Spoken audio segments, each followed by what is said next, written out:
Gratitude is what we call a pro-social behavior or a pro-social mindset. But pro-social behaviors are basically any behavior or mode of thinking that allow us to be more effective in interactions with other people, including ourselves. Most of us need a gratitude practice. We need to do certain things in order to feel good and to feel happy. We actually have to put work into it. The main neuromodulators associated with gratitude and pro-social behaviors tends to be serotonin. Serotonin is released from a very small collection of neurons in the brainstem called the raphe, and the raphe neurons send these little wires that we call axons out to numerous places in the brain, and they tend to increase the activity of particular neural circuits that lend themselves to more approach, have a chemical that under certain circumstances is released in the brain that triggers the activity of neural circuits that makes the organism, you, more likely to stay in an interaction with something or even lean in and seek a more detailed interaction with that person, place, or thing. So what does an effective gratitude practice look like? Let's examine what an ineffective, what a poor gratitude practice looks like, because therein lies some really important information, including the fact that I think millions of other people out there are doing it wrong. Most gratitude practices that you see online and that people talk about in various talks and so forth involve something like writing down or reciting or thinking about 5 or 10 or 3 or 20 things that you're especially grateful for, and then really trying to feel into some of those, really try and think deeply about the emotions, the sensations, the perceptions that are associated with those particular people, places, and things on your list. There is some evidence that if there's a shift in so-called autonomic arousal during these gratitude practices, these ones that I'm calling ineffective, that they can be made slightly more effective. And it has been shown that if people are brought into a state of heightened sympathetic tone, meaning more alertness, then the intensity of the emotions that they experience in their gratitude practice is enhanced, and the effectiveness of that gratitude practice can be enhanced. This is seen nowadays as having people, for instance, cyclic hyperventilated breathing that's very intense, and they inhale, exhale very deeply for 25 or 30 breaths. Then people will sit in a meditative stance, or they'll focus on their notepad and paper, and they'll write out the things that they're grateful for, and then they'll really try and feel into those things, or they'll think about those things. And it makes perfect sense as to why enhancing autonomic arousal toward more alertness would create more robust feelings or more robust impact of these gratitude practices, because in that state you are more alert, and therefore you are able to bring more detail, more richness to the perception and the understanding of what those things on your list happen to be. Understanding that every moment of your life is something to be grateful for, and that everything that shows up in your life is something that you will want to be expressing a sense of gratitude about. I speak often about how we take things for granted, and taking things for granted is one of the obstacles to having an attitude of gratitude. Taking things for granted very often, I've often said that I think we should have special days every year in which we appreciate all the different aspects of our being. You know, like we give thanks for our liver on Monday, on the 3rd of January, Liver Appreciation Day. Or just try to imagine what it would be like if you didn't have that liver. There would be nothing for you to imagine. And then, for the air that we breathe, and for the ground that we walk upon, and for gravity, and for the food that we have, and for the sky, and for, our eyelids, which we just take for granted. Without them, how difficult it would be for us to get through even an hour of our day. And our toenails, and everything about ourselves. To begin to experience a sense of gratitude. Now, when we're talking about affirmations, and we're talking about manifestation, here we want to look at what it is we are asking to have manifested for ourselves. And remember, we are not creating anything, we're just redistributing, if you will. Everything that needs to be created is already in the universe. There's no place to go. I remember when the story was told of of Swami Muktananda, great spiritual teacher, who was dying. And all of his devotees and students that gathered around, and he was leaving. And he had announced that. His students were praying with him, and they were pleading with him, please don't go, Swami, please, we're not ready for you to leave. And he opened his eye and looked at them and said, don't be silly. Where could I go? Where is there to go? Everything is already here. And so, when you are manifesting and you are asking for things to show up in your life, as they begin to show up in your life, learning to be grateful for this. Now, that's not so difficult. Most of us say thank you. I have a little ritual that I do every day, and that is almost every day God sends money to me in some form, particularly when I'm running. It happens virtually every day of my life. And it's a little game, a mental game that I have played with myself. I'll be out running, and I'll be thinking about all of the abundance that has shown up in my life, and how grateful I am, and how grateful I am to have my children. One of the things that my wife and I practice regularly is telling our children how fortunate we feel to be their parents. The more you're grateful for, the more God will give you to be grateful for. Because see, God, He real smart. He got this system set up real smart. So you can immediately increase your life by being grateful. Instead of complaining about what's going on. Man, I got to go to work today. Man, I got these kids. See, you asked for all this stuff. Remember when you wanted a job? Remember when you wanted a baby? Remember when you wanted to get the new car? Well, the new car come with some bills. Well, remember when you wanted to get you a bigger place? You got the bigger place. It costs more money. You know what I learned? You can't cry about what's on your plate when your whole goal was to eat. You can't, man. And the moment you start showing God more gratitude, He'll give you more stuff, because He's such a fair God. You know, what He do is, He's not going to keep giving you stuff if what you got you can't handle already. So He ain't going to put no more on you than you can bear. So while you tripping about all you got to do, He said, well, let me quit giving him stuff to do, because he already can't handle this here. You kill more blessings by not being grateful. That's the number one blessing blocker, lack of gratitude. That's the number one reason I have what I have, and that's the number one reason why I'm going to get more. Because I just stay grateful for what I have. And I'm busy, man. But last year I was complaining a lot, and I couldn't understand why these few deals wasn't closing. I was on vacation this year. I was sitting on the boat. I was looking out over the water, and God He just showed it to me. He said, well, Steve, you've been complaining a lot about your workload, about how much you got. I can't give you no more because I don't want to tax you. I don't want to overburden you. I came back, told my wife that.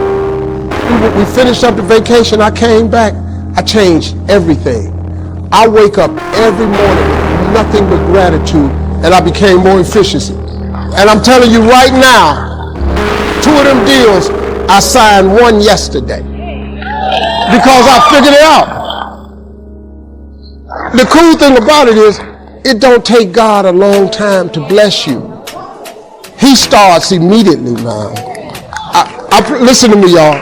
Wake up every day and start being grateful. Wake up every day. Don't check your phone first. Don't check your texts and messages. Wake up every morning and just start thanking Him for just your life, your kids, your job, your house, your food, your clothes, your money, your car, your husband, your boyfriend. And then immediately after that, you'll have a better day. And then watch, He start giving you more stuff. This day that you have been graced to breathe in and out thousands of times. This day, when many of those breaths were taken for granted, you just expected the next one to come. But the truth is, there's no guarantee that the next one comes. This day how you started your day, what your thoughts were this morning, how you've carried yourself through this day,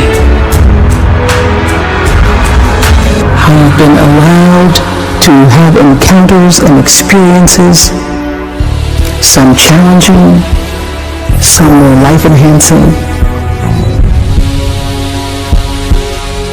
that pushed you forward another day of being here on the planet Earth as a human being.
so high I'm hypnotized.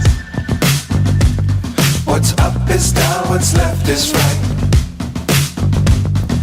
Chasing stars and holding you. I can't see the end, but we'll see it through.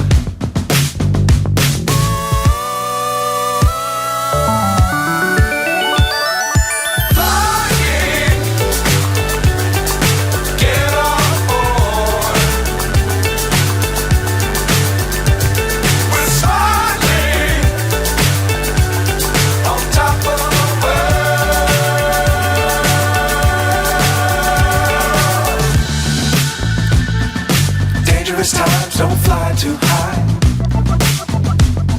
Be sure to keep the ground in sight. Fly forever if you keep it tight. Love the world but keep the sky on your mind.